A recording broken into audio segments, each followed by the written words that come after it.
Wonderful. And let me just repeat again.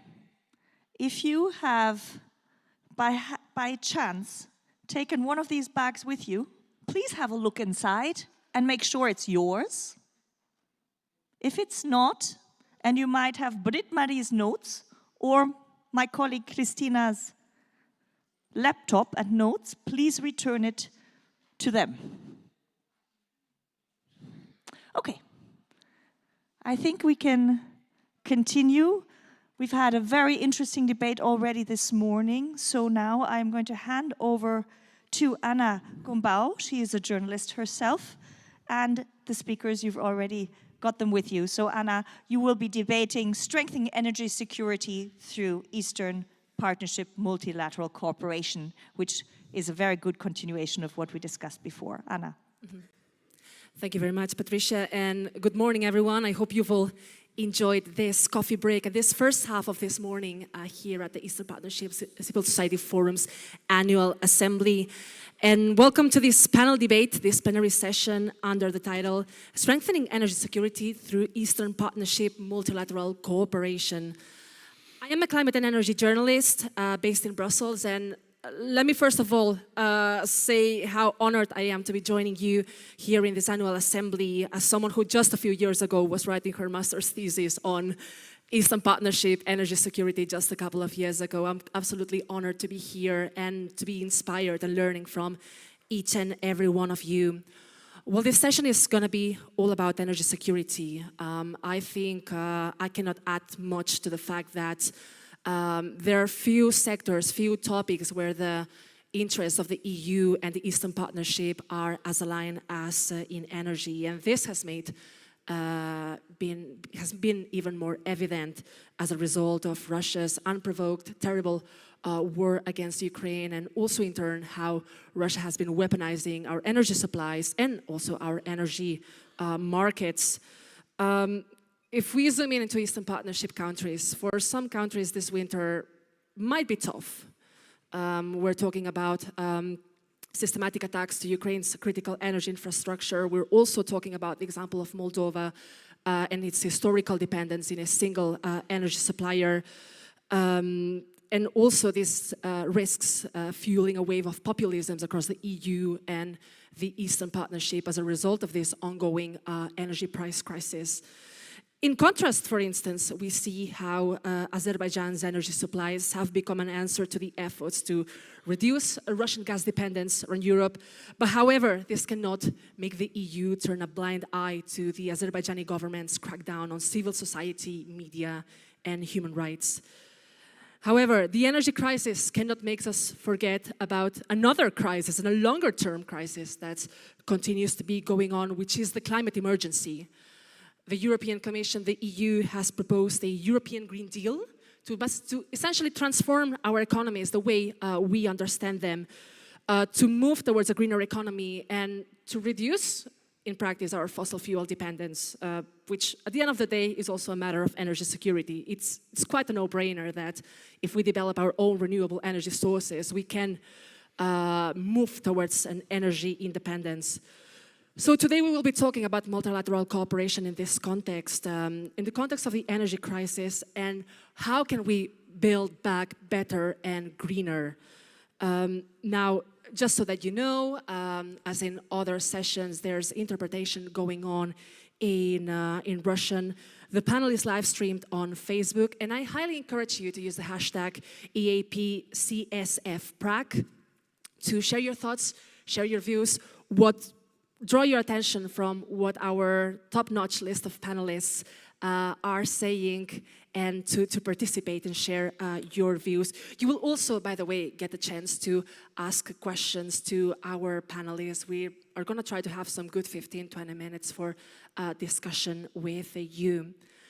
Now, in order to get us started, I would be delighted to introduce our speakers joining us today. Here on site next to me, I have Anna Odilia Nutsu. She's the co-chair of the steering committee at the Eastern Partnership Civil Society Forum and a policy analyst on energy infrastructure at the Expert Forum. Thanks a lot for being with us. Thank you. Thank you very much.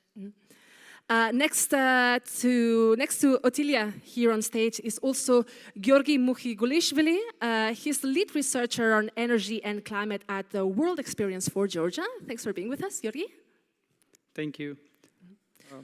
And joining us online, we have, first of all, Nicolas Cendrovic. He's the Deputy Head of Unit at the European Commission's Directorate General for Enlargement and Neighborhood at the European Commission. Thanks a lot, Nicolas, for having joined us today. And last but not least, from Ukraine, we have Olena Pavlenko, the president of the DXT Group, also joining us online. Thanks a lot for being with us, Olena. Now, I would like to ask, start by setting the scene a little bit with each one of you. We have some questions prepared for each one of you in order to discuss this topic from different perspectives. And I would maybe like to start with Nicolas. As we were mentioning earlier, this winter and most likely, probably the next few ones are going to be particularly challenging for several of the Eastern Partnership countries. So I think it would be great to hear from you. How is the European Commission supporting the region in ensuring the necessary energy supplies, the necessary electricity flows? Nicolas, the floor is yours. Thank you. Can you just give me a hand gesture if you can hear me? Mm-hmm. Yes, we can. Good. Thanks. Thanks for inviting me. I'm super sorry actually not to be there in Prague, but joining you online through the miracle of technology. Just start maybe by saying, I mean, this is quite a timely discussion because energy has never been so important, never been so political, and never been such a social question. That goes for the EU, but also for our partner countries in the Eastern Partnership. So in the context of the energy crisis, regional cooperation is more important than ever.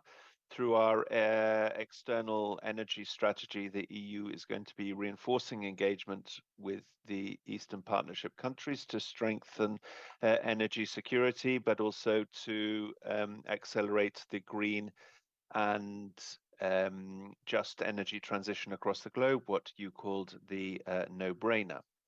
So already at the beginning of the year, as a response to the Russian war of aggression against Ukraine, the energy grids of Moldova and Ukraine have been successfully synchronized with those of the continental European grid, and this synchronization is going to help both countries keep their electricity system stable, homes warm, and the lights on during these dark times.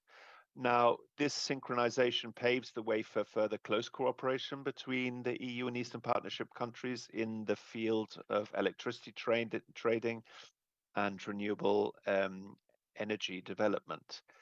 I would add that for those countries which have taken their relationship with the EU a step further, this will also help the gradual integration into the EU energy market.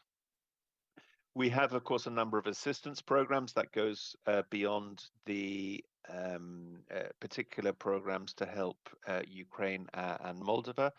The EU for Energy program, which is financed by the Commission, is going to assist Moldova and Ukraine in the synchronization with the continental grid and SOE post-synchronization process. And in addition, it will help in building sound energy legislative and regulatory frameworks for the transition to clean energy and liberalization of energy markets, also developing a conducive environment for sustainable energy, in particular creating a regulatory framework where people will want to invest in renewable energies. Increasing the share of renewables in the energy mix, again, as this is part of the no-brainer that you mentioned, is a helpful way of divesting away from fossil fuels, but also creating an export potential. And there are quite a lot of countries which do want to export their renewable energies wider, particularly to the EU. So increasing the share of renewables in the energy mix is going to help meet the region's needs. And this will result in stimulating liquidity in the Eastern Europe and the South Caucasus energy market. But a key part of ensuring secure and affordable supplies of energy involves diversifying supply routes for energy, in particular diversifying supply routes away from Russian supply. Many countries in Southeast Europe are dependent on a single supplier for most or all of their natural gas. So to help these countries diversify their supplies, the Southern Gas Corridor provides a pipeline infrastructure to bring gas to the EU and to the Eastern Partnership through the Caspian Basin. Moldova has been quite a good example of this. Moldova successfully imported natural gas in reverse flow via the Trans-Balkan pipeline once Russia, as part of its policy of weaponizing energy supplies, it started to cut off the supply to Moldova. Finally, a word about the energy infrastructure in Ukraine. This energy infrastructure is heavily damaged, cutting off production sites from the network, and the European Commission has undertaken to deliver material aid to Ukraine. That actually includes emergency generators. And on 25th of November, after a call with President Zelensky, President von der Leyen announced the preparation of delivery to Ukraine of large donations of generators by member states directly from the Commission's rescue service reserve. And we are also trying to mobilize this for Moldova, because since Moldova is so directly connected to Ukraine, when Ukraine's infrastructure is down, this also puts our Moldovan colleagues and friends in the dark. So there you go. It's just a very short outline of some of the things that we're doing. Very much. Thank you very much, Nicolas. I think it's been very interesting to hear, on the one hand, the short term and the most immediate answers, but also looking ahead, looking long term into building more sustainable, more resilient also energy systems. Now, if I could turn to Olena, Russia has been consistently attacking Ukrainian critical energy infrastructure since the start of the war. So in this dire situation, what does Ukraine's energy sector need from its international partners? Thank you. Thank you very much for the invitation today, and apologies again that I could not join in person. Because of these attacks on energy infrastructure, we have to stay here, we have to comment to international media, we have to work closer with different stakeholders. So we are really needed here now, so apologies again. And I'm really happy that I have a possibility to connect online to you. Regarding your question, I can only confirm that energy infrastructure is heavily damaged. It's about 50% of infrastructure is damaged by Russian attacks. And it is not only generation or networks, it's both generation and networks. If you look at the generation, you can see that one of our nuclear power plants is captured, and it creates 25% of Ukraine electricity generation. We have a lot of attacks on our thermal power plants. We have our hydropower plant captured. And yes, a lot of other smaller objects, generation objects, are under the attacks. If you look at the networks, especially electricity networks, Russia is trying to heavily damage the elements of these networks, of this infrastructure, and it's mainly transformers.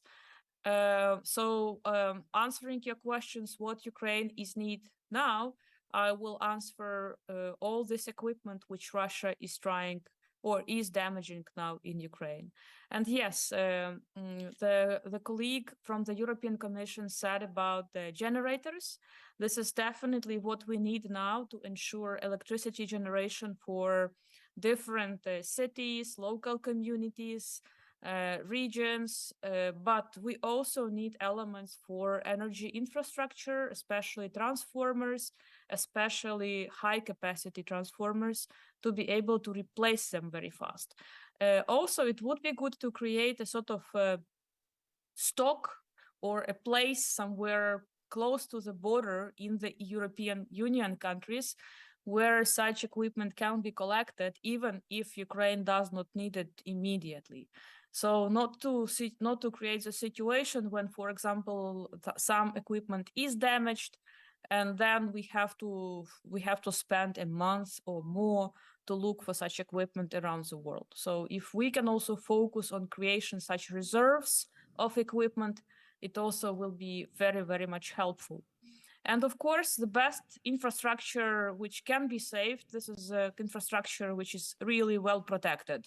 So what we need now, it's air defense systems, more air defense systems to be able to protect critical infrastructure.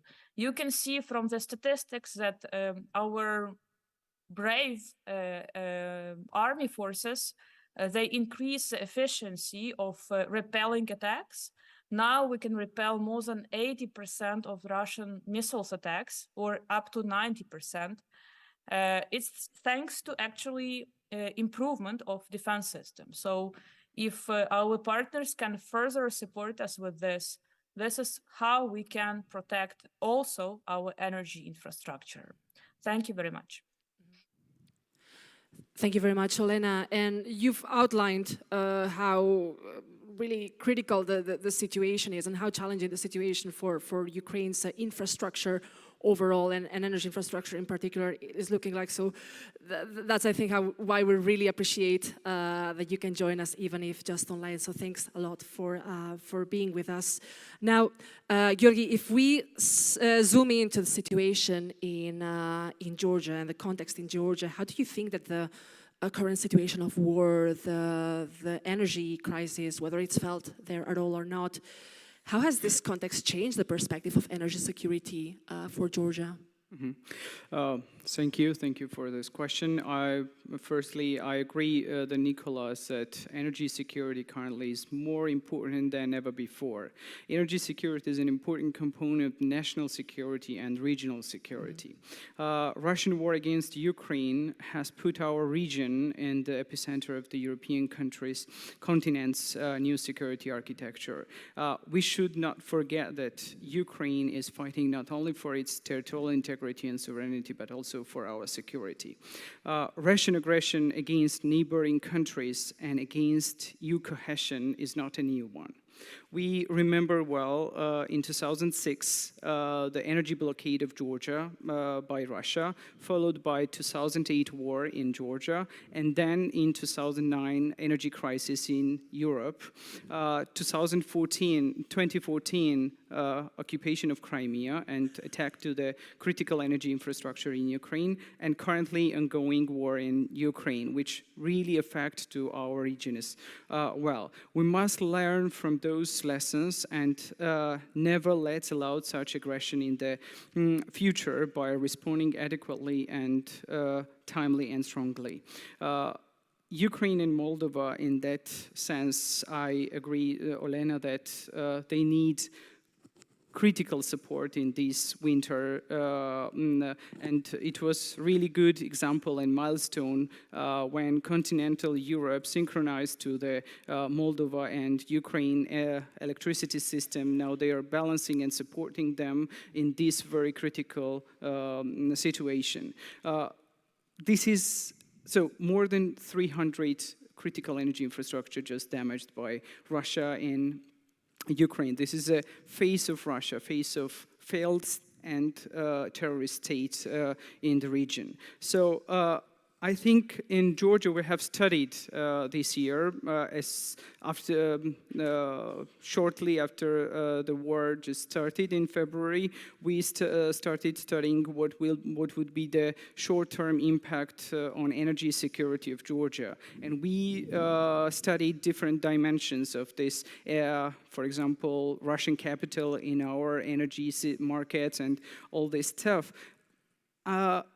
We can say that in the short term, Russia's leverage against Georgia energy security, both in terms of cutting off or threatening to cut off energy security supply or using the political blackmail, is not as critical as it might be in the future, because there is an ongoing dependence on Russian electricity and Russian gas in our region. So this is really important for us to study and analyze all these dependencies to Russia and try to lessen as soon as possible in the future those dependencies on critical energy supply for the region.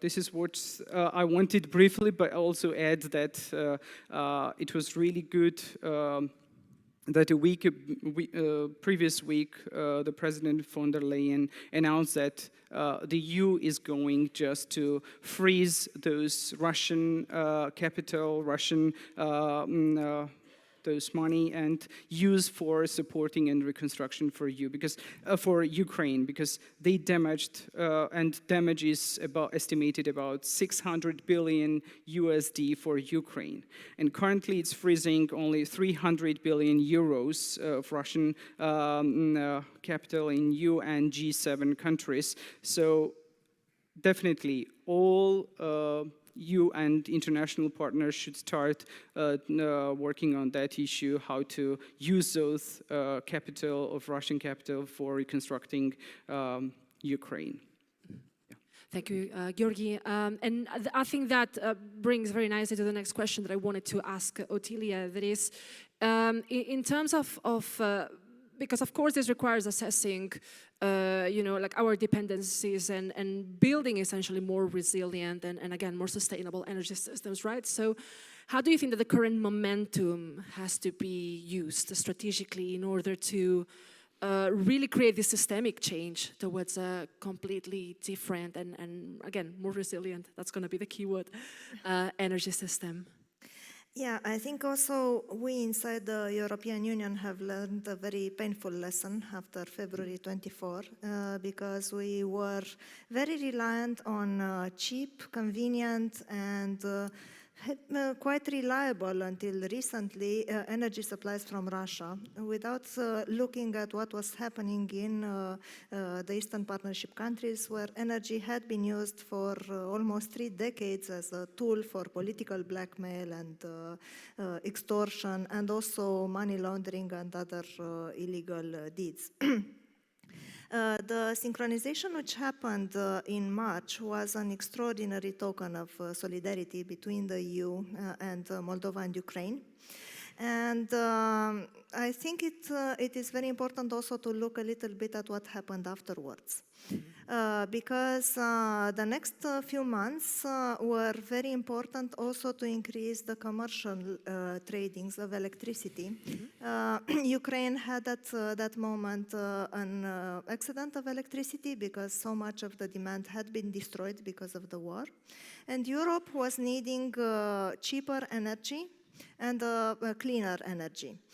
So Poland, Slovakia and Romania were buying more and more electricity, paying money which was badly needed by Ukraine to repair some of the damages incurred during the war.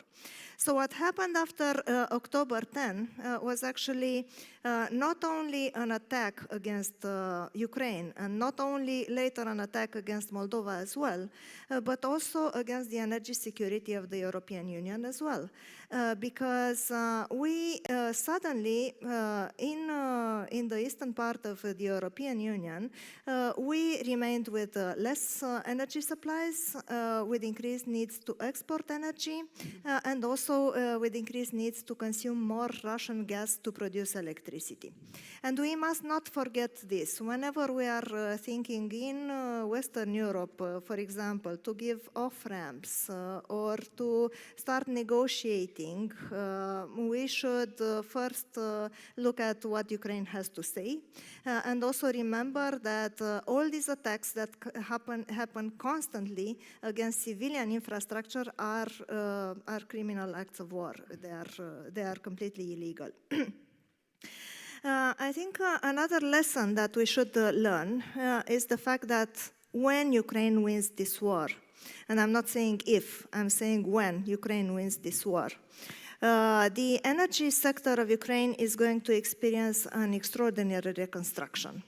Particularly because it has been so badly destroyed, it will have to be built in a much more resilient form.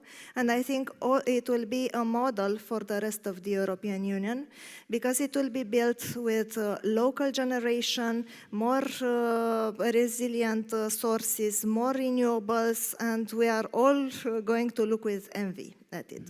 And Ukraine also is going to be a very, very important country for the energy security of the entire European Union. So this is something that we should take into account when we are planning for the reconstruction.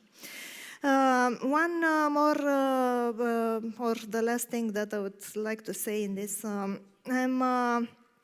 I'm simply amazed at the incredible resilience of the civil society in Ukraine.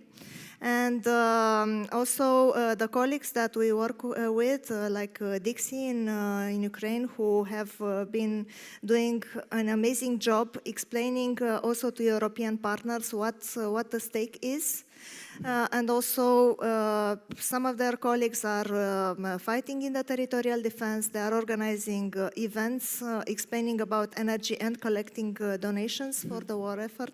I think this is incredible, and we should all learn from this. Thank you very much. Absolutely, I can only agree with that.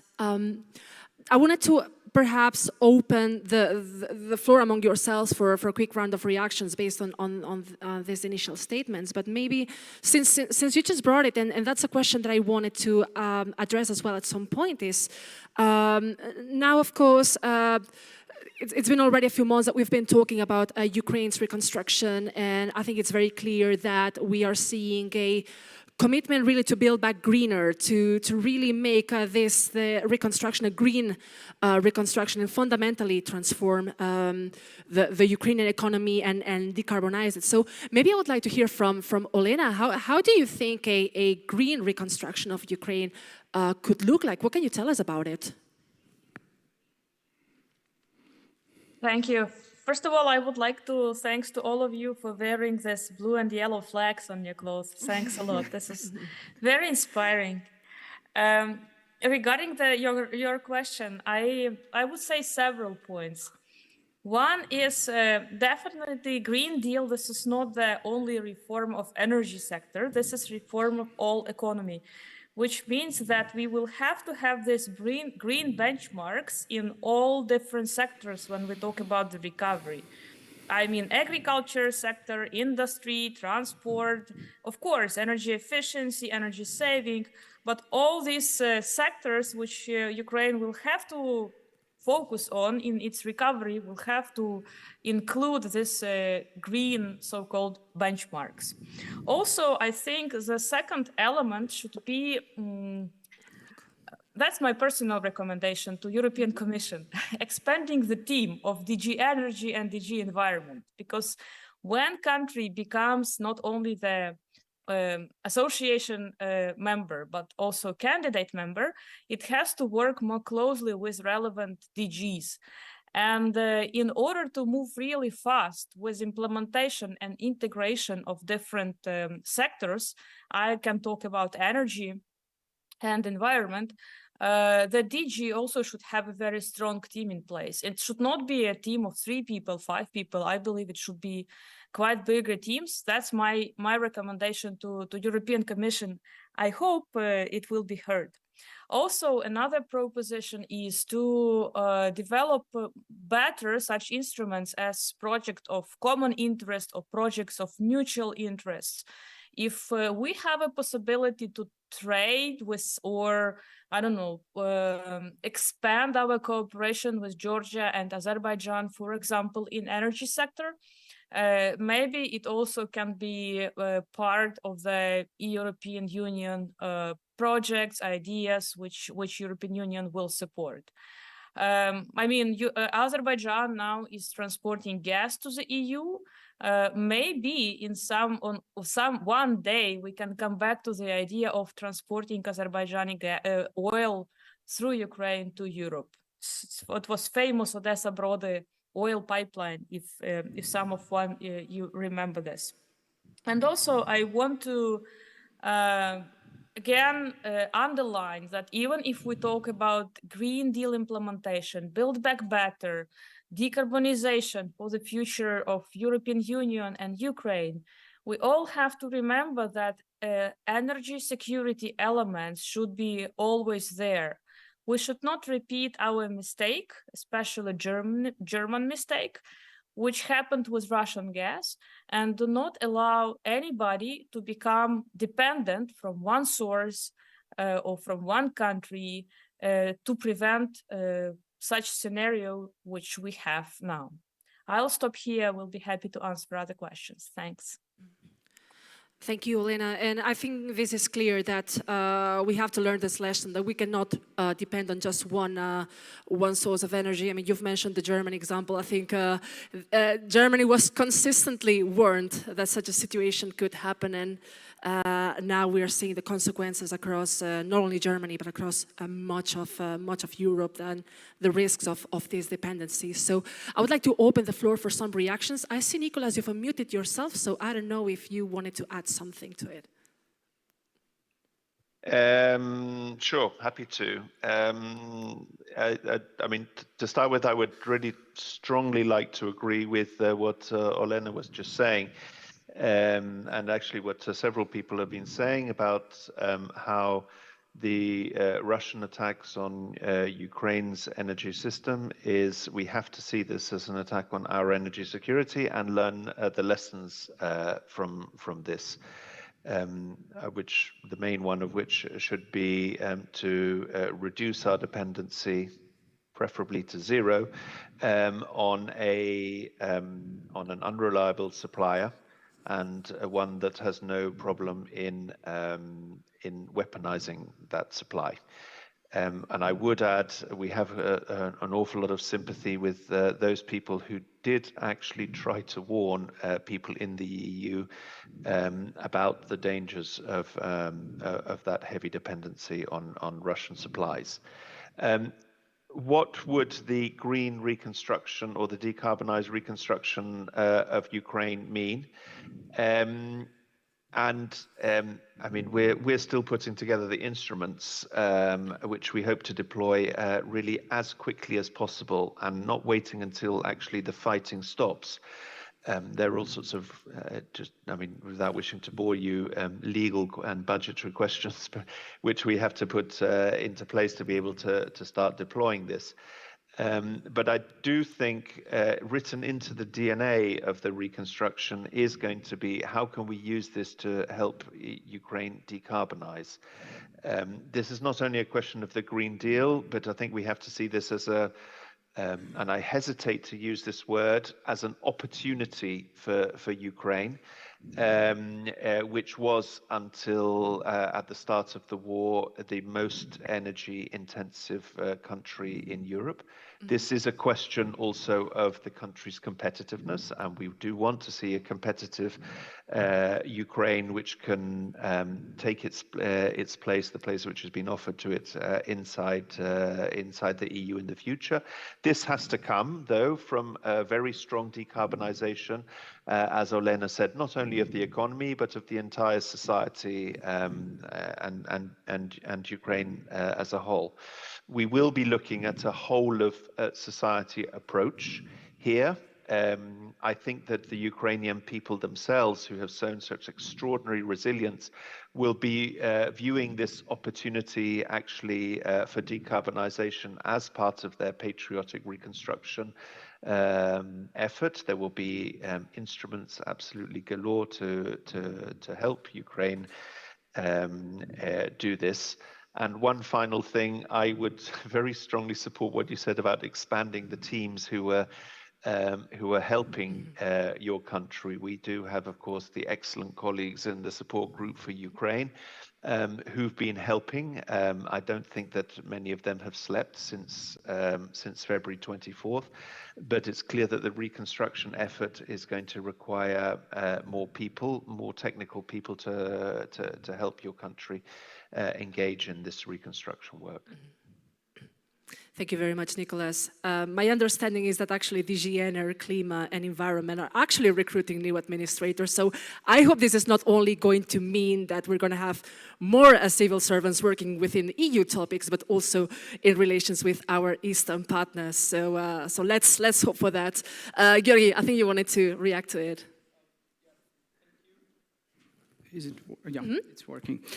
So I agree, our speakers, that we definitely use this momentum for transition, green transition. It's not an opportunity for Ukraine only, but for all over the Europe and its partnering countries, even Eastern Partnership countries. So according to the International Energy Agency World Energy Outlook 2022, show the global energy crisis can be a historic turning point towards a cleaner and more secure future.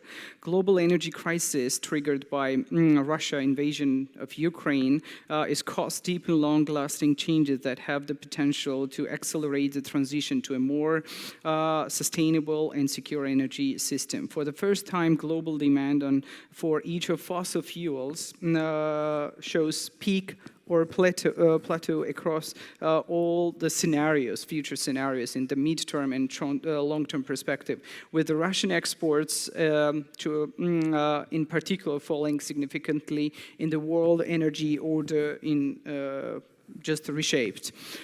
Alongside short-term measures to try to shield our own consumers in our countries, different countries already use different measures. For example, United States Inflation Reduction Act, the EU's Fit for 55 package, and recently adopted Repower EU plan. Japan's Green Transformation Program, Korea's aim to increase the share of nuclear and renewables in its energy mix, and ambitious clean energy targets in China and India.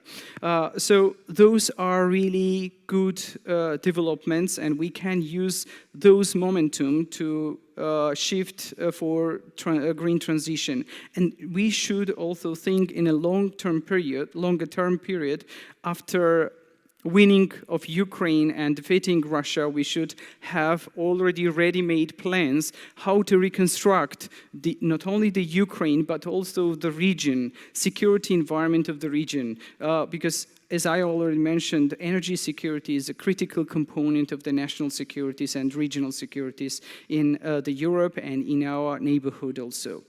Yeah, this is what I wanted just to add it for this. Thanks, Georgi. Momentum. Celia, anything you would like to add? Yes, I would like to say something on a slightly different topic, but I think it's also very important to look at what we inside the EU can do to support Ukraine more.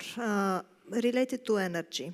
And energy, of course, is the topic that is right now ahead of the winter, the subject that risks dividing the European Union on the topic of Ukraine. And it will be very tempting, including for populist politicians, to say that we should just focus on the energy bills of Western European citizens instead of looking at what happens somewhere in the other part of the Europe, which is far away from us.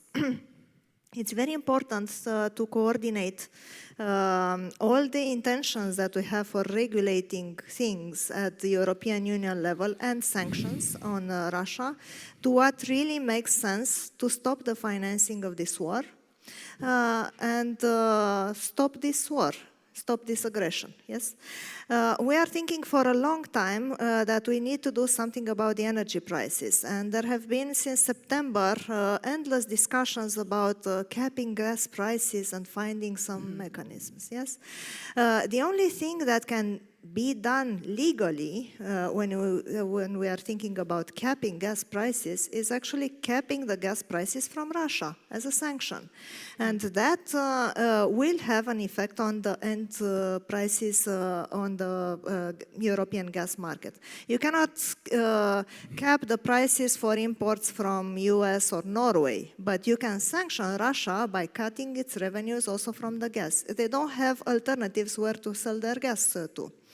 I'm not quite sure whether the ceiling that we found recently, we agreed recently on the oil, really makes a huge impact on Russia's capacity to finance this war. Maybe we should have considered a lower cap.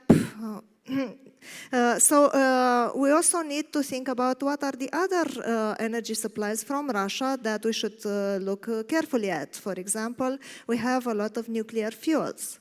We need to look at what is the Rosatom's footprint in Europe.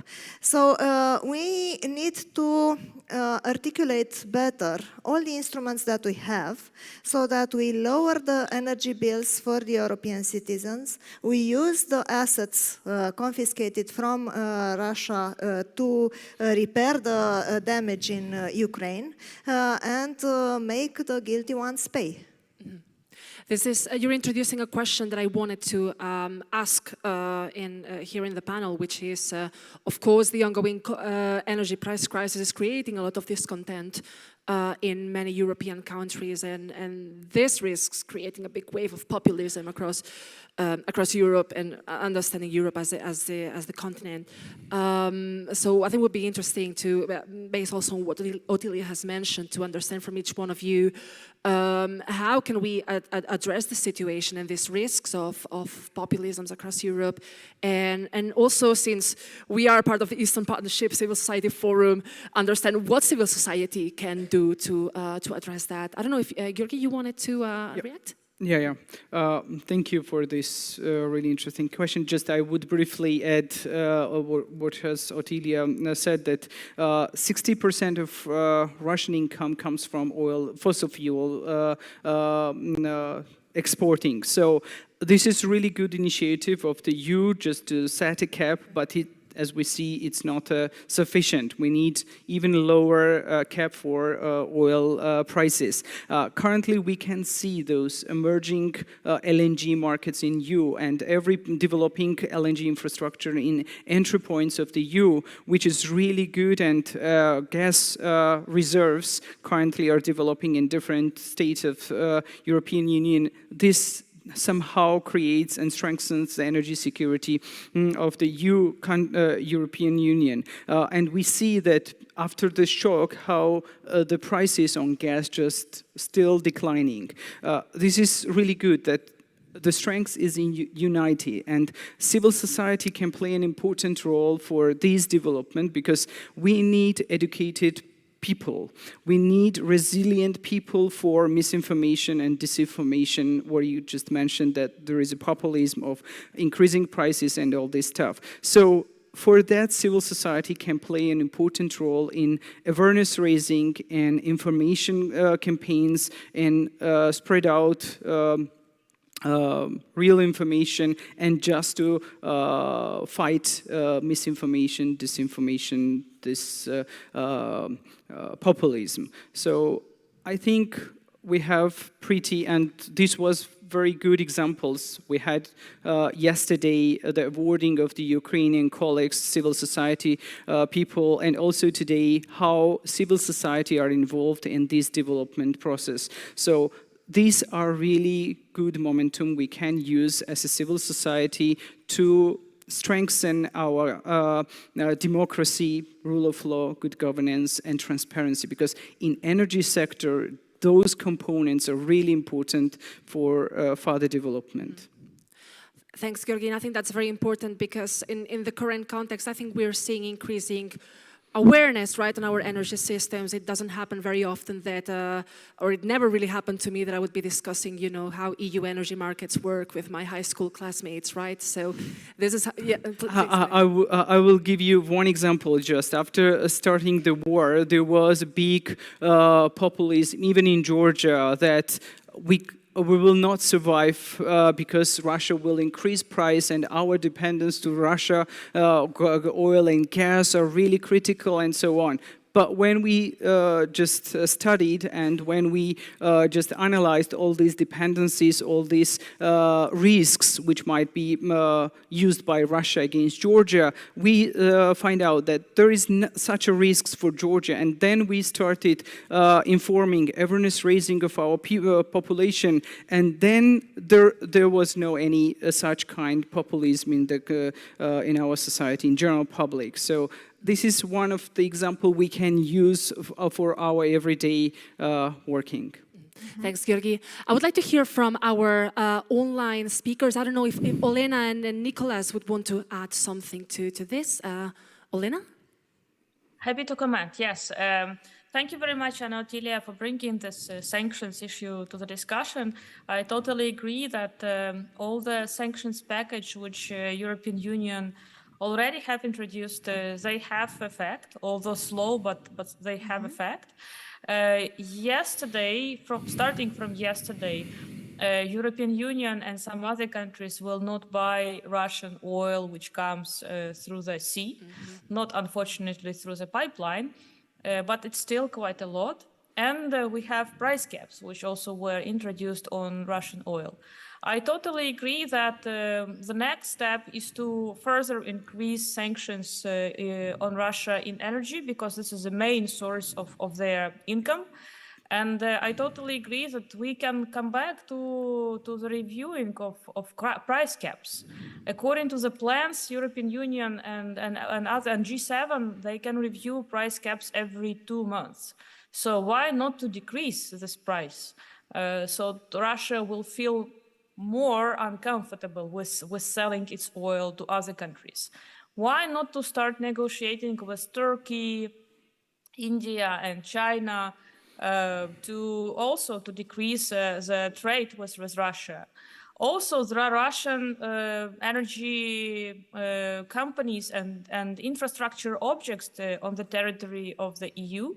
I mean, gas storages, some oil refineries.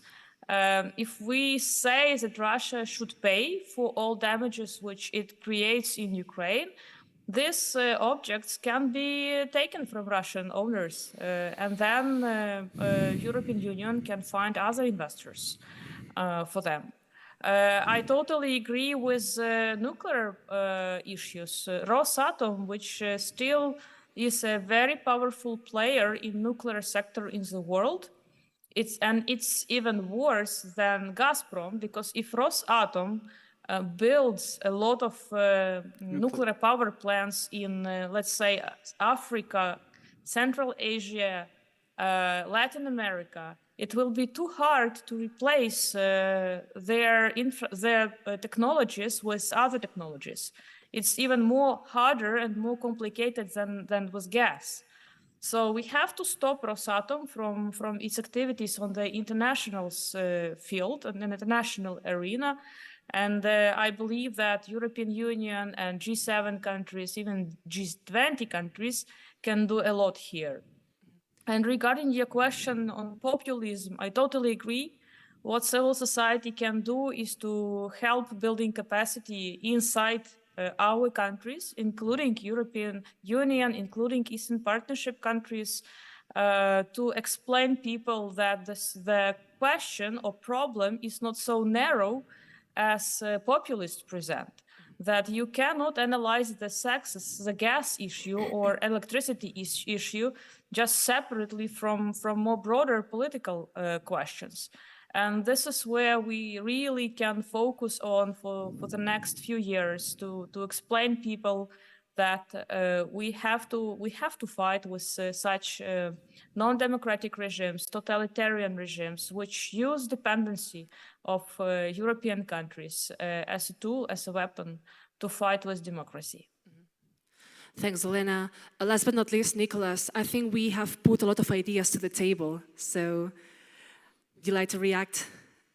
Yeah, we have. And I would like to thank everybody for their contributions, their ideas, and their participation in this stimulating discussion.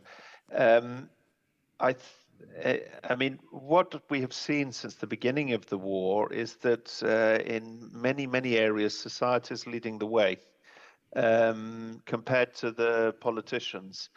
You know, if we look at what was public opinion in, let's call it, a rather large EU member state, which was heavily dependent on Russian gas, actually the public opinion was much more in favor on those sanctions than the decision makers.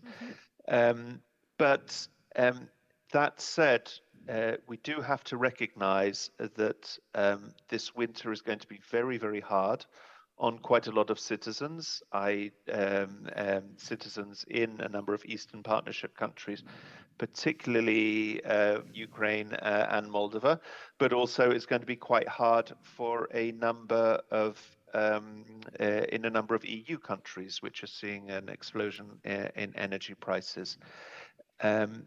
I'm not sure, of course, we have to be always vigilant about the danger of populism, but I wonder if we might be exaggerating this particular fear right now. As I said, I think that society does, and people do understand the reason why energy prices have increased. And most people are not actually prepared to accept the idea, okay, well, you know, let's make nice with Russia again, and that will give us cheap energy. I think that civil society is playing an extraordinary role in passing this message, helping people to understand, but also provide people with simple and helpful solutions for how to get through the winter. And I would add one other thing which I'm seeing, which actually fills me with a certain amount of hope, is how many people view energy savings or simple energy saving activities, turning down the thermostat, not putting on the radiator, as almost a patriotic duty. As part of the war against the fight against Ukraine. We've seen this in a number of EU member states, whether in France or in Spain, to be two very good examples. For many people, it is a genuine concern that they cannot meet their energy bills, pay them. But many people are actually choosing to do this as saying, you know, I will make the effort, put on a couple of extra jumpers rather than switch on the radiator. So that gives me a little bit of hope as to how people feel about this and their resilience against the simplistic and frankly wrong recipes and solutions provided by populist politicians. Thank you very much, Nicholas. If I can add a funny anecdote to that, we did have a challenge among our friends to not turn on the radiator in our respective places until 1st of December, which happened to coincide with a cold snap back in Brussels. But I think, and I've heard from many other friends that are doing the same thing, that they're seeing creating this consciousness on, that we really need to accelerate energy savings. And speaking about that, something I wanted to ask Ottilia, I would like to zoom in a little bit on the EU's policy context, because back in May, the European Commission presented Repower EU. For those who might not be familiar with EU energy lingo, which I would completely understand. This is a big plan that the European Commission proposed to gradually reduce its energy dependence from Russia, from massive deployment of renewables and increasing the share of renewables in the energy mixes, to energy savings measures, and also finding alternative sources of energy. And for instance, there was also the preparation of joint gas purchases by different member states and so on. But essentially the objective is to reduce and gradually phase out dependence from Russian gas. And I think the EU has set a very ambitious target. I don't know if it's by 2027 that it aims to completely eliminate any dependence on Russian gas. How realistic do you think this is? Yeah, first of all, May 18 was half an era ago. And I think we are in a very different reality than we were on May 18. At the time, there was this kind of optimistic scenario that it's going to be us when we decide that Russia is going to stop the supply to Europe. But in the meanwhile, we saw something which might come as a surprise for you member states, like the explosions on Nord Stream 1 and 2, but they were actually quite common practice in the Eastern Partnership with Georgia in 2006, and in Turkmenistan it was in 2009. So all these explosions have not been something unheard of before. So what happens now is that we are in a new reality where we can expect that Russian gas might simply not be available at all, starting next year or in 2 years. Except, of course, friendly countries which have some special deals, like Hungary, which I want to mention also a little bit. So right now, we can expect that this energy gap that we have right now, because of the lack of Russian gas, is going to become permanent.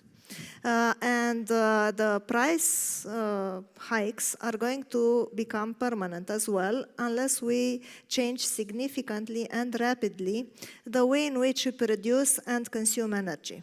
And this is what the price is actually signaling to us, that we need to do something quickly and right now to replace the Russian gas with something else, either with alternative sources of gas or with lower consumption of gas and replacing it with another fuel, or with energy efficiency measures.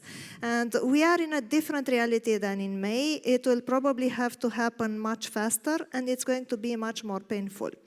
I think next year we are going to have a very difficult discussion inside the European Union, because we will have this discussion after 2 consecutive crises. First of all, the pandemic showed us that in case of a crisis of a global nature, we might see major disruptions of logistical chains, and that means that we should consider having some local industrial development inside the EU. So that's one side. On the other hand, we have this signal that energy-intensive industries have no place in Europe anymore. So we'll need to make very careful selections and decide how much we are going to pay for what. But this is the reality that we're in. One more thing related to Hungary, because I know that right now I think this is the most difficult player when we're talking about future sanctions or decisions in general on anything at European level. We need to figure out a way in which we can make it very difficult for Mr. Orban to sell his position to his own constituency. So, for example, for me, it's very difficult to understand how he can go away with explaining to his constituency that he opposes a cap on the oil that he imports from Russia. So cannot we sell it as European Union, like, look, Orban wants to sell you more expensive oil than you would otherwise have to pay if you were to obey or to meet the common sanctions of the European Union. And in this way, I think we can push him to accept sanctions on energy if they are well formulated and very well communicated. And in this way, I think we can also beat him at his, I don't know, sovereignty argument against Brussels. It's actually Brussels who can provide cheaper energy to Hungarian consumers than Mr. Orban with his policies. Yeah, indeed, the union makes the force, really. It's not just a cliche, but I do remember recently there was a tweet from Viktor Orban that he was essentially blaming high energy prices for consumers to the sanctions, which I guess completely misses the Not to Russia, yes, not to Russia. Indeed, indeed. Yes. Them, as he would say. Do I have any reactions from the panel? Yeah, yes, no, Yuri. if I may, I add that use efforts in terms of decreasing dependence on Russian fossil fuels is really exceptional. Started from the Green Deal in 2019, just followed to this Repower EU plan and ongoing work. Different tools and means it can be they are using for this decreasing dependence to the Russian energy supply. So hydrogen might be another option which is really supported now, and I think that the Eastern Partnership countries and Central Asian countries are really might be important regions for supporting you in this field, because increasing and developing renewable energy has an important role with energy efficiency in this plan, Repower EU. So we can, Eastern Partnership countries, the Azerbaijan is one of the energy independent country, Georgia with really good transit potential, Ukraine and Moldova also. We can play a key role in terms of supplying, diversifying energy supply sources to European Union from Central Asian countries, from Azerbaijan and so on. Also, we should not forget the example of Lithuania, when in even early 2015, they started thinking how to decrease their dependence on Russian gas when they were just 100% dependent on Russia. They started developing LNG facilities. And the prices in that time was even 5 times more than the Russian gas price. So the people, we are resilient for that and informed that there are some negative externalities on dependence on Russian fossil fuels, because it always use this for political purposes as a tool, and we have many examples for that. That's why it's really good momentum we can use for diversifying, and use effort is really an exceptional and I do hope that it will be even stronger in near future for supporting Ukraine and our region.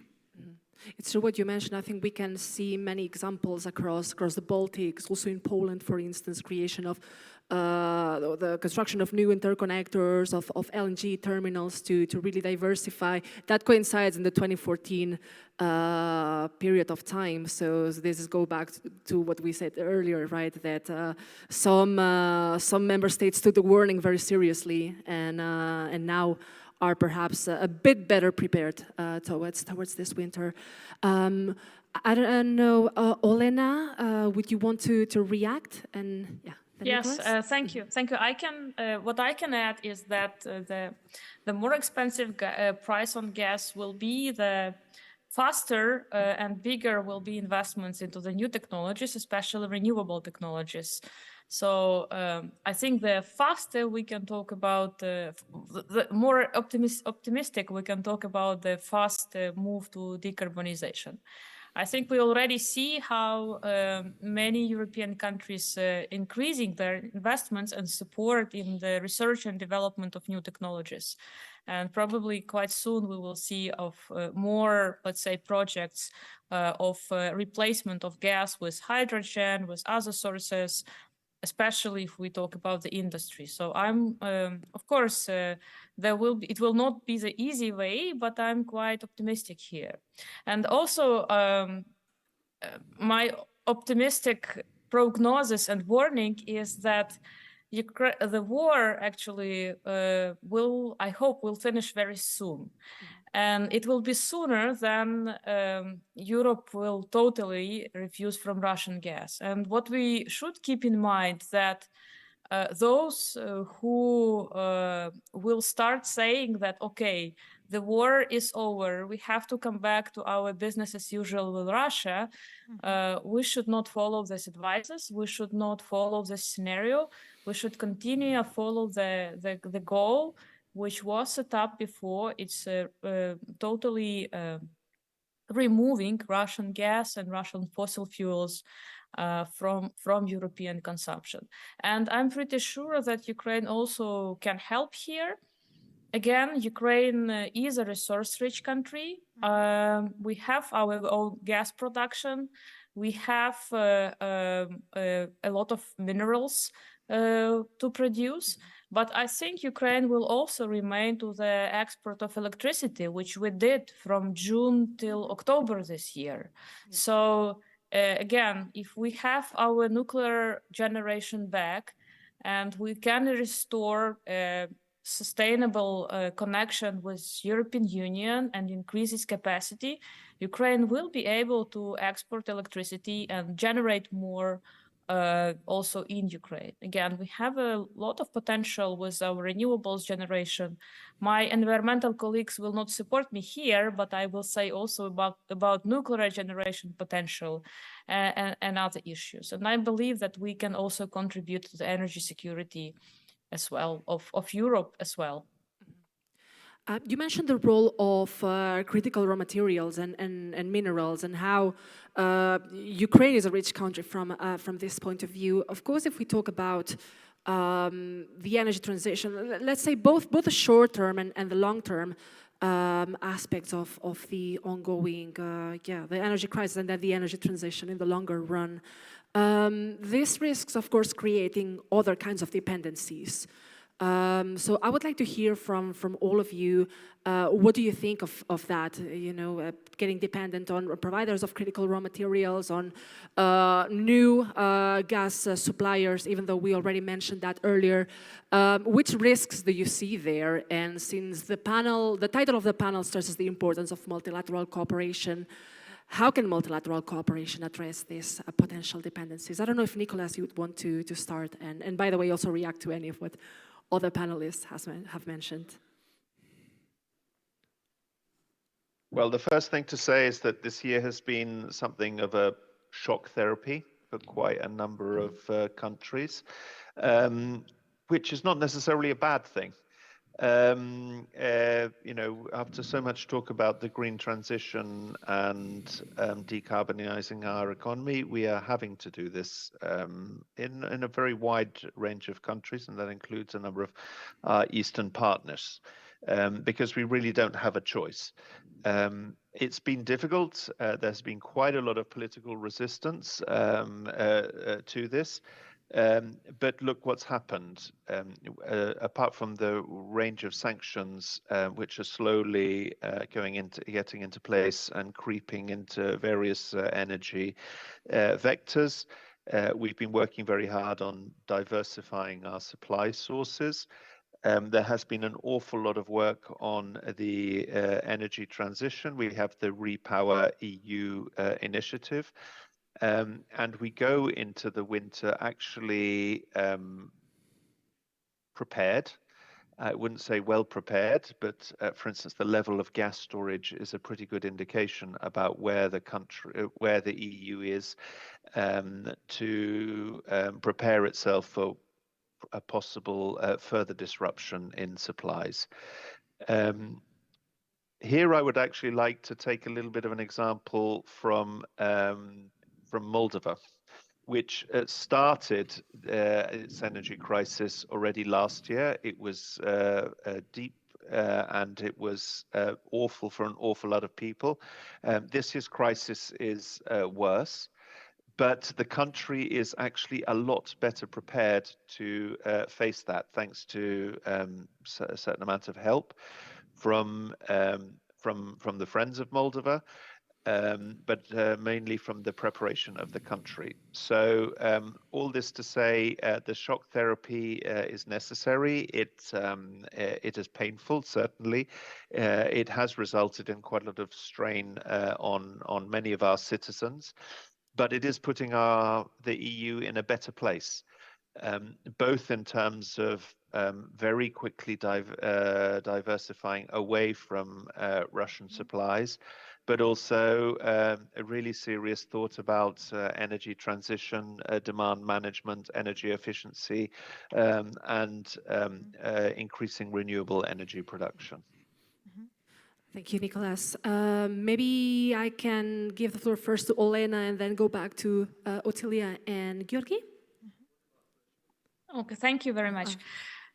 So regarding how to avoid dependency, I would say two things. One, there is a clear definition what the energy dependency is. If this is if you dependent from one source for more than 30%.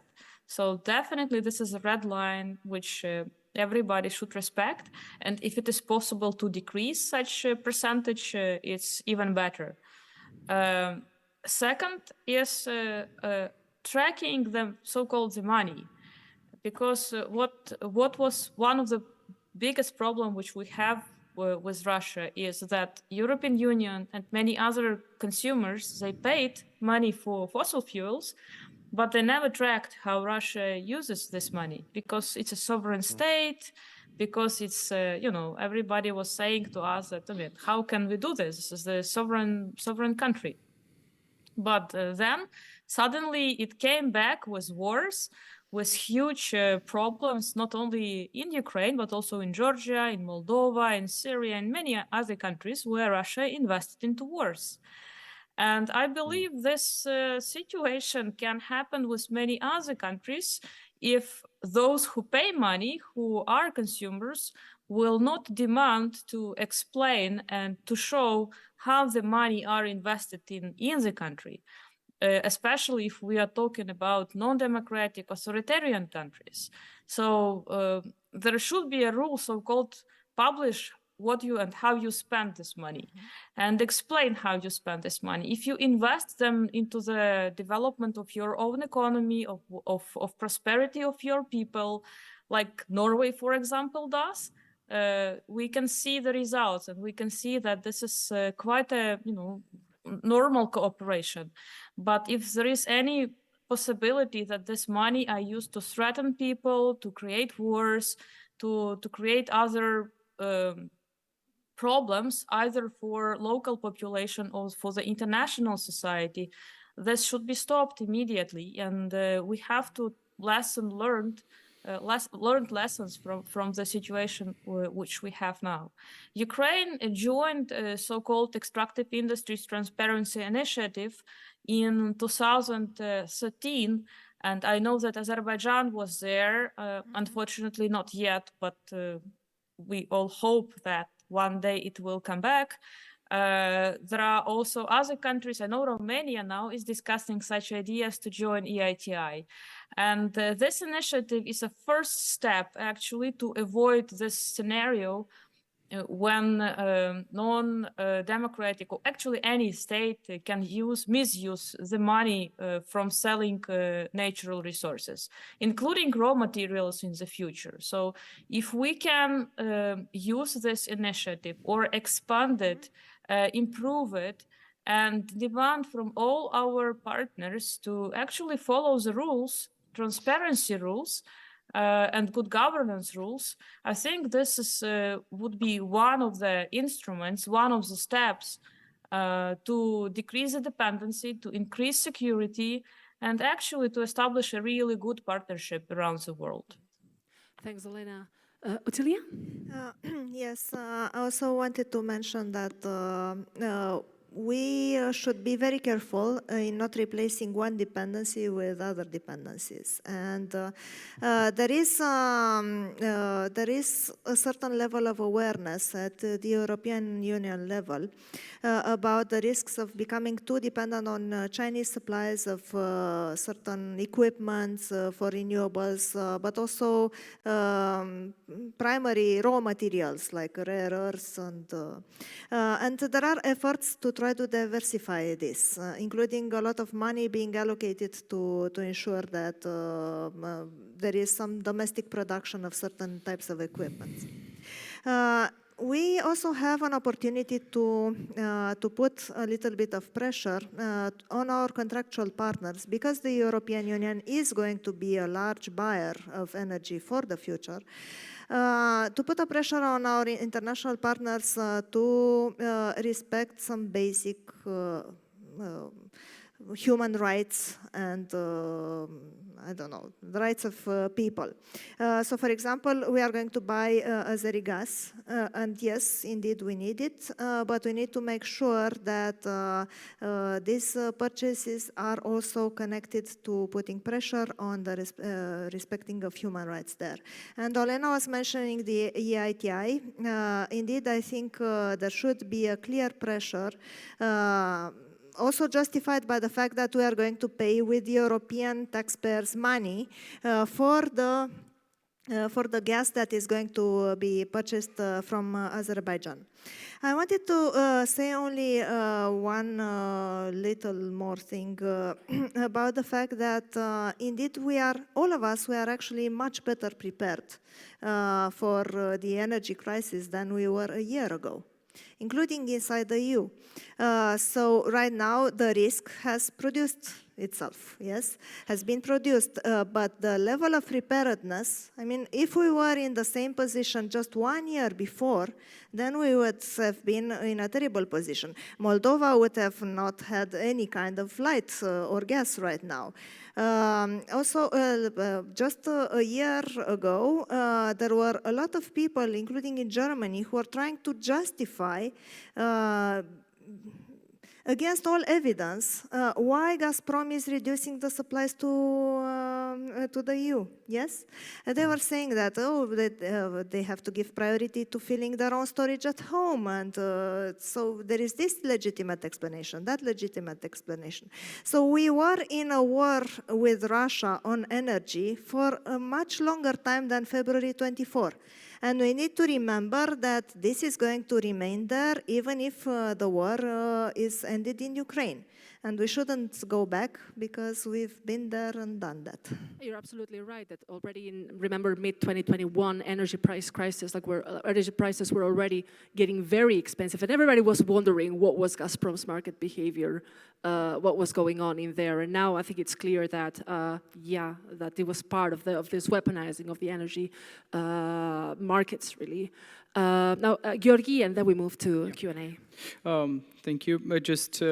I agree, Otilia, that we should not change our dependencies from one to another. And even in the COVID-19 period, we had, it was clear that how vulnerable is renewable energy technology global market to the critical materials, minerals, and so on. So we have experienced those challenges, and as I mentioned, in Eastern Partnership countries, as Olena also mentioned, that Ukraine has big resources for those materials in the future and synergize to the EU plans in the future, how to can we develop and invest in those production of minerals and technology development. Also, we should not forget the other Eastern Partnership countries and Central Asian countries, because there are a lot of resources on that field. You can invest and support development of the production of the critical materials for the renewable energy efficiency technologies in the future. Yeah. Thanks, Georgi. For now, I've noted 4 questions. So if I can get someone to pass the microphone, we're going to start with you over there. Please make sure that to keep the questions short, please avoid any statements so that we have as much time as possible to address them. Thank you very much. I have not that much question, but just a comment, because I think it's really, really very important to, yeah, I'll try to do it short. I'm Gaina Abrahamyan from Armenia. I'm the head of the For Equal Rights organization, and also previously I was a member of parliament. I wanted to talk about the energy security, not only from the economic perspective, but also from democracy perspective, which is really important. And my generation knows the best what means energy security and energy crisis, because Armenia, during 90s, when we were in war again with Azerbaijan, actually whole Armenia, my generation, 4 years, we didn't have energy, we didn't have gas, we didn't have heating. But still, the sadness thing today is that international community is faced with terrible dilemma. democratic values, human rights protection issues, or energy, or provision of energy. Replacing one dictator with another dictator who is committing the same war crimes in Nagorno-Karabakh and invading also Armenia's sovereign territory, I think it's unacceptable. And you were really right. This is really important to be sure that the dependency is not from one side to another. As Emin Hussein have said during the previous session, panel, Azerbaijani journalist, that if international community is supporting dictator Aliyev, but I think that it's important to have also comments from the public Yes, as well. I'll give you 30 seconds. Thank you. Yeah, okay. If labeling actually Aliyev as a reliable partner, so dictator becomes even more uncontrollable, not only committing war crimes against Armenians, but also its internal policy. I have to stress that the recent September aggression against Armenia's sovereign territory, awful war atrocities, beheading, mutilations, etc. This was a continuation of Aliyev's aggression towards his own citizens, towards his own human rights defenders and journalists. And this is important to give adequate reaction from international community. Otherwise, we will lose faith towards human rights values. Thank you. Thank you very much. Can we pick up a question here at the back? Gentleman just there at the, yeah. Here, please. Hassan Hussein from Azerbaijan. First of all, I appreciate Olena for reminding the role of Azerbaijan in this energetic question. And then I would like to make kind reclamation to organizers of this panel. We are talking about energy security, and there is no representative from Azerbaijan on this panel. And it was not necessary to ask somebody, to invite somebody from Azerbaijan. We have among our delegation very high-level specialist, professional Sabit Bagirov. He could answer to many questions, and not only about today's position, and for the perspective, he could give us clear information. And about the comment of representative from Armenia, I would like also to add something. This question also would be clear if, Georgia, you can talk about this. In your main presentation, we had not heard about Azerbaijani support on this question after 2008's aggression of Russia to Georgia. And if there was something regarding to your democracy, Azerbaijani support on this question. Thank you. Can we please get back to the panel and get some concluding remarks? I'm afraid that we only have 5 minutes to go. So if I could maybe start with you, Ottilia. We had plenty of questions and we have very little time. Yeah, sorry.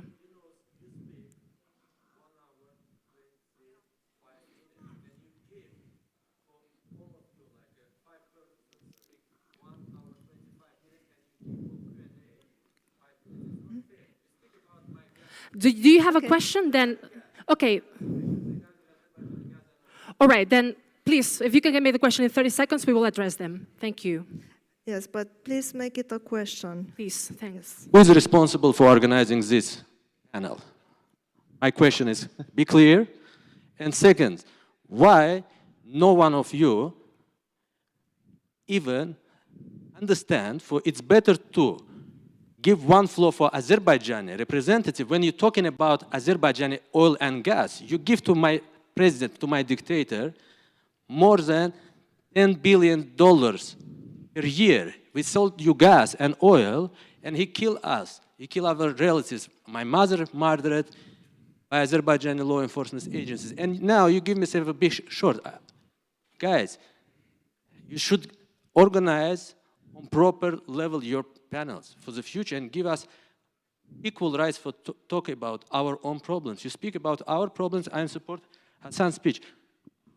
We have an expert, and even me, which is not super big expert on energy security, I know many things about energy security related of Azerbaijan more than all of you. But you don't give us floor, and you give us floor 5 minutes, Q&A. When you speak about, but what about victims in Azerbaijan? We take the comment. We take the comment. Thank you very much for pointing that out. Can we then wrap up and have a last round of reactions? Who would like to kick off? Yes, thank you very much for the comments, and I think we all in the room agree that the civil society is very important, and that all the energy supplies that come inside the European Union have to be linked to the clear respect for human rights, and I don't think we disagree on that. Thank you. Yeah. Just I would add that the initial purpose of the Eastern Partnership creation is to not only the EU integration, just enhancing EU integration for those 6 countries, but also synergizing each other. So currently we talked about how Russian aggression affects to the region and Eastern Partnership countries, but there was we didn't talk about what Jalman just mentioned, that we have also internal synergies in each country. For example, in our region, Caucasus region, Azerbaijan, Georgia have really good relation in terms of energy transit, energy cooperation, and I would also add that even in this very time, 2006 energy blockade of Georgia by Russia, Azerbaijan and Iran was the main supporter in that time for Georgia, just providing gas for that field. So we should also think about how to synergize each other on Eastern Partnership, and we can use those Eastern Partnership platform for further synergizing each other and EU integration in the future. Thank you, Georgi. Olena, any final comments? Yes, first of all, I want to thank to all colleagues who support Ukraine from all Eastern Partnership countries, and my special thanks to colleagues from Azerbaijan. I have so many friends in Azerbaijan who write me every day how I am, whether I am safe, and they so much support Ukraine now. Thank you very much for this. I also want to say that probably because of the comments which we heard, I think they showed how important this energy security issues is for our region and for Eastern Partnership initiative. And we can expand this panel in so many dimensions. We can talk about transparency and accountability and how not to use the money which countries will provide as suppliers, as gas suppliers, how not to make use them this money for non-democratic goals, let's say. We can talk about mutual projects and how those energy suppliers like Azerbaijan can support all the region with its resources. All these issues are connected. I think all these issues should be discussed simultaneously. Again, not to create the wars and problems like we have now. And let me just propose to make this discussion today as a starting discussion and proposition to Eastern Partnership colleagues, steering committee, to keep in mind that probably the next year we should have a number of such discussions focusing on energy security, but looking at this from different angles, and then give a floor to all colleagues from all countries to express their position, to deliver their thoughts, and to develop some recommendations for everybody to ensure that, again, we do have energy security. This energy security does not harm and does not create any threats for democracy. that we have accountability, and that we all contribute from use of resources for the prosperity of people, not some regimes. Thank you very much. Thank you, Olena. And last but not least, Nicholas. Well, I'm not sure how to sum up this discussion, except maybe to echo what Elena says, that we could have been discussing this all day or all week. And I started by saying that energy security has never been so political, and actually such a social question. And I think that the exchanges that we've had today have reflected this. I would maybe just by way of summing up to say, really, we have to use this, and I say this with all the sensitivity necessary, use this as an opportunity to engage in our energy transition. At the very least, to diversify and divest away from reliance on Russia as a supplier, but also to kickstart/accelerate the green transition in all of our countries, and I'm including the EU and countries of the Eastern Partnership. This is not only to address the existential crisis which our planet is facing.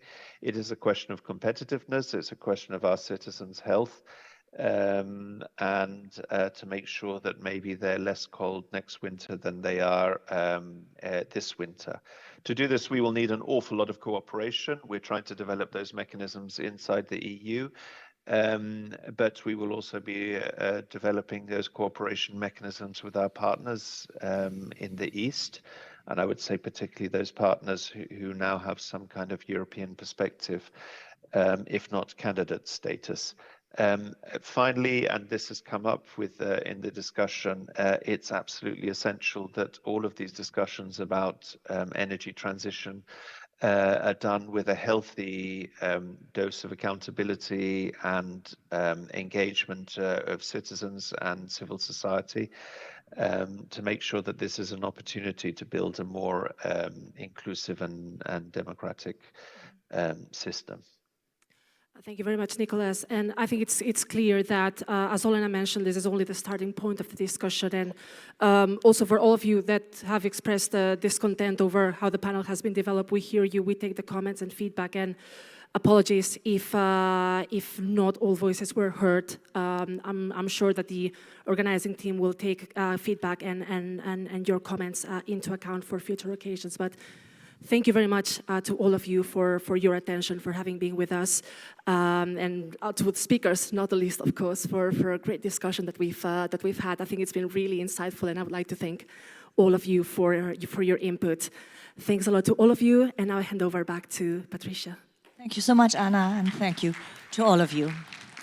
I think this discussion demonstrated quite clearly the complexity of the issue and how somehow we are all sitting in this very complex boat together, and we need to work together and respect each other if we want to move ahead and also have energy security in an independent way from Russia.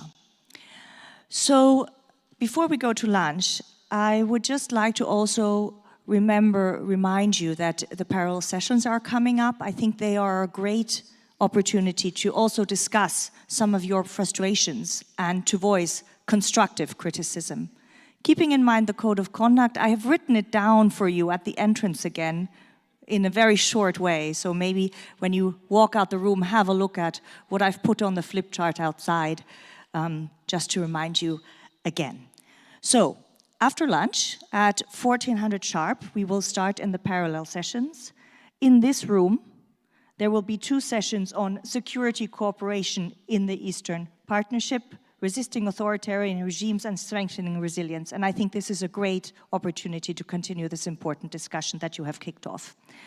Then, in the Jupiter room, there is the Eastern Partnership stress test between plans and realities. That's on the first floor. And then there is green reconstruction in the Eastern Partnership, addressing the environmental impact of the war in a sustainable way in Uranus, also upstairs. We will have a coffee break at 15:30, and then you can also look at the screens and find your way to the workshops that will start at 1600 sharp. Burnout prevention for CSOs in stressful situations in Jupiter and Venus, cybersecurity for CSOs in Mercury and Mars, and how to foster stakeholder relations and collaboration for peace building and peacekeeping in the Eastern Partnership countries, Sun 1, Sun 2, Uranus. If I can give you a little tip on the way, it's always better to ask a question than to just comment. Because when you ask a question, you might actually get a surprising answer, and an answer that will help you to move forward. So let's keep that in mind. Let's listen to each other, and let's try to be open and ask questions. Okay, so I'm going to let you all have a nice break, have a lunch, enjoy that you are together, enjoy that we are supporting each other. Bon appétit.